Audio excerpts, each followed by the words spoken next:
This is a 1959 Ferrari 250 GT Spider California. My guest today thinks I'll be picking him up in a car like this. Nope. Today, I'll be driving this. This is a golf cart. It's got less power and swag than my riding mower at home. But my guest today has a little history when it comes to golf. Rumor is, he grew up on a golf course. So this seemed like the perfect vehicle. My guest, Dr. Kevin Tracy. Kevin's got a PhD from the University of Pennsylvania and is the professor of classical and early Christian studies. There's smart, there's really smart, and then there's the guy who thinks in ancient Greek. Kevin's that guy. Needless to say, I'm not. I'm just going to try to keep up on this episode of Professors on Break.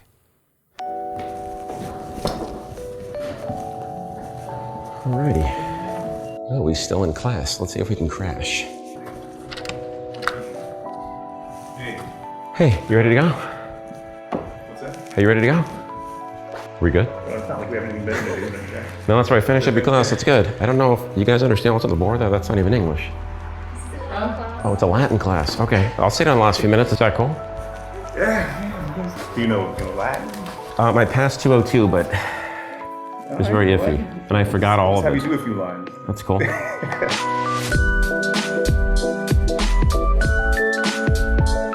So I went here. I was about an hour and 10 minutes late for class today. That actually wouldn't have been my latest appearance in class as a student, so. Well, any later, you're not there at all. Oh, really? Yeah. There's a cutoff time. Could we do a little tour? Because I'm not normally allowed in this room, correct? We can take a look around. Oh, that'd be good. By the way, this is the rare books room. Yeah. So what is the rarest book we have here? I have to ask the librarian, but... Well, here's a book by Robert Bork, which I think came out in the 80s. We'll go back a little farther than that, right? I'm getting the feeling that if I come back to look at any of these, I have to bring you, because I don't know what you just...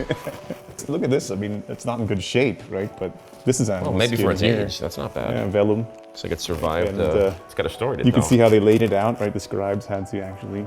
This was the early edition of large print, right? Yeah, Right here, right? yeah. So it's good. It's easier on the eyes. Well, listen, you want to get some coffee? Let's do it. Oh, by the way, I think you're really going to like the vehicle we picked out for today. Yeah. Yeah, I think so. We might even let you drive it. I'm not so sure it's a good idea. See, I'm not a car guy, so I may not even know enough to be amazed. That might actually work in your favor in this case. Yeah? All right. I think so. So there it is. Oh, I see. This is what I rate. What do you think? I rate the golf cart. Well, you know, it's a nice day. I thought I'd put on the golf shoes. We'd, you know, I'm not surprised at take a all. This is spin. what I expected of you. Now I see why you let me drive. Right? All right, away we go. And let's see. All right, here. take it easy around the curve. All right, I'll go this way. A little easier. You know bad golf cart driving when you see it because you grew up around the sport. Yeah, the good golfers don't even use carts, right? The caddies. Right. That doesn't seem fair. You make it pro and then you have to give up some of the equipment you've been using. That's not cool. Well, no, but the caddy's better than a cart, right? Because he actually can find your ball. Cart can't do that. So that class I walked in on very abruptly. So that was Latin. Yeah. As opposed to Latin, because you teach Latin and Greek. Mm-hmm. Okay. Yeah. So that was Latin 4. That's pretty good that you realize that. Well, yeah. Yeah, that was Latin 494. Lucretius. Lucretius. Been reading the Roman poet Lucretius. Okay. When was that written? So he died in around 56 or 55 BC. Okay. And so he wrote it obviously sometime before he died. It probably was That's unfinished. usually how it works. Right. Now, was he a contemporary with Cicero? Sure. Or am I? Sure, Okay. that's right. That's about the only thing of value I can offer. Yeah, this I actually that's a knew pretty good ballpark when factoid Cicero- that you pulled out. Now, is Latin or Greek, is that a major? Now, classics is a major or a minor? It's a major and a minor. Okay. And how many people who's majoring in that, right? I mean, is there a lot of people majoring in it now? Or? Yeah, we've got a good number now. I think there are 7 sophomores who are declaring as majors. No, I don't know. I guess we're going to go up here a little bit. Can we ride on the grass? Hey, Does that work? you're the one responsible. I'll just blame you. So if I major in the classics, am I writing a senior thesis in Latin or Greek? No, you write the thesis in English. Okay. Generally, I mean, maybe there's a student at some point who would decide to write in Latin. It wouldn't be that far-fetched. Okay. But most of them write in English. It's a paper usually on a philological topic, right? So you're talking about the interpretation of the text, right? Interpretive questions. If I were going to read Boethius in Latin, what would I get out of that I wouldn't if I read it in English? Or is that a stupid question? No, it's not a stupid question. There are a number of things. It depends what you're looking for, right? But, so you're going to get sort of a more fine-grained interpretation reading it in Latin. Okay. You're going to be able to see the relationships that the text has to other texts earlier and later. And in order to see those relationships, you really have to be reading these works in Latin. So you're not relying on a translation. And when you're reading like Boethius or Cicero, do you ever get frustrated when you read the English translations? Because it's impossible to translate something exactly Well, right. I never read English translations. You don't do them? Why would I do that? If you read Thomas, there are some translations that are better than others, right? Oh yeah, definitely. Okay. Do you have a favorite? Translations? No, I think by far reading it in the original is Okay. it's accessible. It's easy enough to do that anybody who's working seriously on Thomas should try to read it. So for somebody like Thomas, I wouldn't really use a translation at all. Okay, so the answer is learn Latin. Learn Latin basically. because St. Thomas is easy enough to read that it's kind of pointless to read a translation. Okay, fair enough.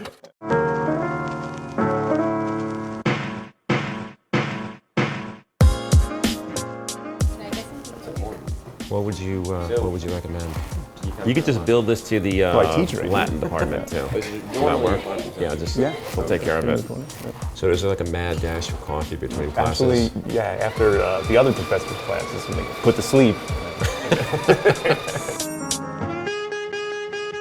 Are there Latin and Greek professors here? Do you get together and converse in Latin or Greek, or how does that work? Yeah, we have a lunch table every Tuesday. We talk Latin at the lunch table. Oh, that's cool. It's Latin only.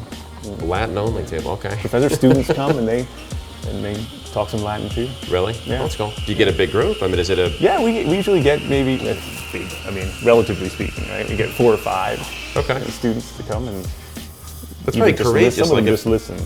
Okay, I was going to say that's kind of courageous if you're just a student and you're, speaking to people who have PhDs. We get some bold types who come in and Really? they'll just talk away. They do okay? It's okay. Yeah, they do pretty well, and it's okay if you make a mistake. You're just learning. Yeah.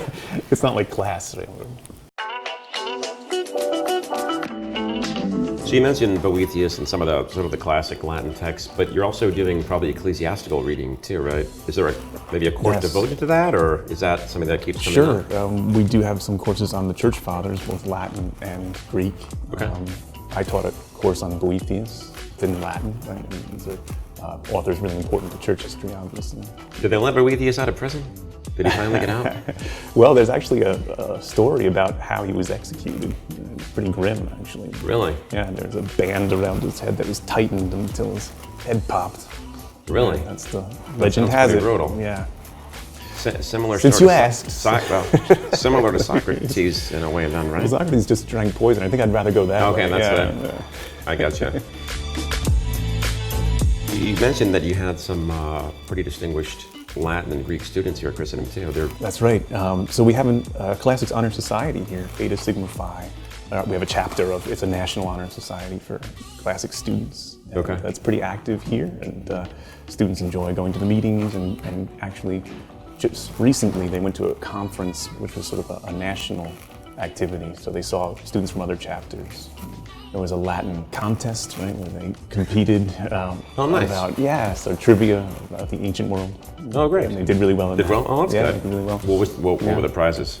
I think, it was just arete, virtue. Excellence is what they were contending for. So Well, they used to say in my old neighborhood, virtue and cash is better than just virtue. But that's, that was a weird I don't know neighborhood. what kind of neighborhood you grew up in. Yeah, it was. It was good. You talked a little bit about having a deeper understanding by reading in the original language. Is there an ecclesiastical application for that too? So do you read Rerum Novarum in Latin? Do you feel like you get a deeper sense of the meaning even in more modern documents? Well, just to use another example, you could read the New Testament in the original Greek. Right? Okay. And you could imagine it's a completely different experience. Okay. And then you can also read the Vulgate of St. Jerome That's true. in Latin. right? And you could compare the two, right? If you're a classics major, you should be able to read both of those texts and make a comparison between the two. I mean, that would be pretty neat, right? Your advice would be learn Latin and then go read St. Jerome, and you'll get a much greater understanding of the depth. Yeah, I mean, That's it's surprising to me that anybody would doubt that, right? I mean, a translation was always a kind of compromise, right? The translator is a betrayer. So, you know, that's the proverb. Well, that's the proverb. It's a proverb. It's an Italian. Right? Okay. Well, can you give me a couple of funny Latin quotes I can use? Like if I'm at a group and I want to seem more, seem a little smarter than I am. Quam similis simia turpissima bestia nobis. How like us is that very ugly beast, the monkey? Nice. Try that one out. Right? That would be good. Or you could say, quid rides, de te fabula narratur. What are you laughing at? The joke's on you. Nice. Yeah. These are good. Comeback. You use these a lot? Oh, now yeah. with the Latin table, I go to the Latin lunch table. That would be it. Right? Yeah, you'd want to I'll pull only those know out. one or two lines, but I'll go with those. Right. See how it goes. Yeah.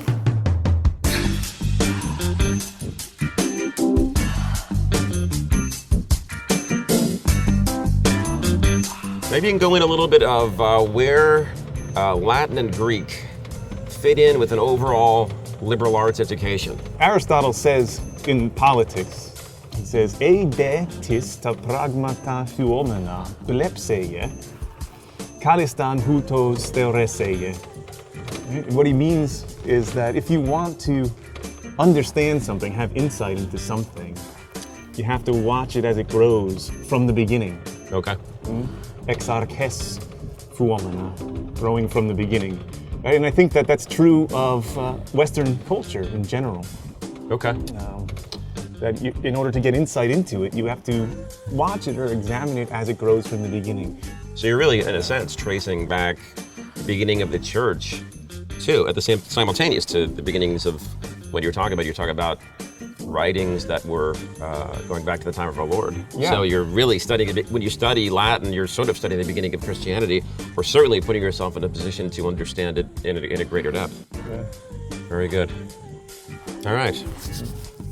Let's warm up.